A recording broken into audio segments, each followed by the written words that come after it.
morning, art historians. It's Famous Art Friday again, and I'm here with one of my other favorite books. It's the Usborne Book of Famous Paintings. It's really a great book to have if you want to look at some famous paintings around the world. We talked about her before in one of our previous episodes, remember? Anyhow, I'm going to read to you today about someone called Claude Monet, and I'm going to talk about his water lilies. Claude Monet lived in France, in a place that if you were French, you would say Giverny, but we as Americans would say Giverny. Anyhow, he painted a really, really, really, really large, long bit of water lilies. So let me just read to you a little bit about Claude Monet. He was an impressionist. Let me see here. Water lilies. This is called Morning. Water Lilies Morning by Claude Monet. France, 1418. It's oil paint on 4 canvas panels. They are 6 foot 7 inches by 4 foot 10 inches. French artist Claude Monet devoted the last 30 years of his life to water lilies. He built a huge lily pond in his garden and painted it again and again at all times of day to try and capture the changing effect of sunlight on the flowers and the water.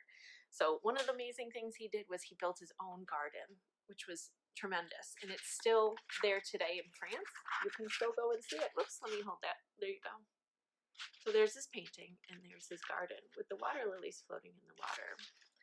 And part of the thing about what Impressionists did, what it said right here, is he painted it again and again at all times of day. What Impressionists did was kind of like what we do now with our modern cameras.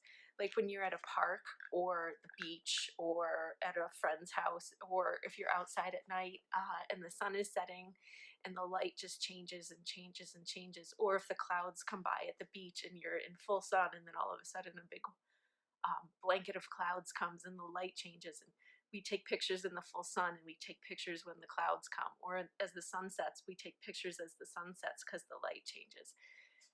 Impressionists did that, but instead of taking pictures with their phone, because they didn't have those, they would try and paint them, and they would try and paint them really, really quick, so they would sketch them really quick. So Impressionist painting often looks very sketchy because they were trying to work really, really fast to capture what they were seeing, and it would be like what we would capture with our phones, being able to capture changing light and changing atmosphere. It was really all of what Impressionists were all about. Okay, so bold impressions. This picture shows the pond and the soft light of morning. So that was his motivation. He woke up early and was like, the beautiful morning light is what I want to capture today. He painted with loose, swirling brushstrokes and streaks and dabs of unblended color. It creates a bold impressionism, so bold that you might not even realize it's a lily pond at first.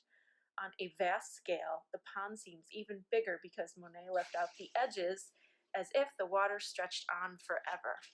So what that means is, in his very, very large painting, you can't really tell where the trees are for real or where the trees are in the reflection of the water. It's just kind of like a blur, like a giant panoramic picture that he took with his camera, and he tried to paint it, but you can't tell is this the reflection of the plants, or is that the plants reaching over down towards the water? This is obviously the water lilies, and I think this is the water that he was trying to catch. You know, the breeze, when the breeze goes across the water and you get those tiny little ripples. I'm pretty sure that's what he was trying to catch there. As also as the light change, like the morning light, you can see with the blues and the purples. I'm sure the sunrise was really, really pretty and colorful, and it reflected in the water just like it would reflect in a mirror. So there's him, a cartoon of him drawing on those, sketching with paint on those big, big canvases.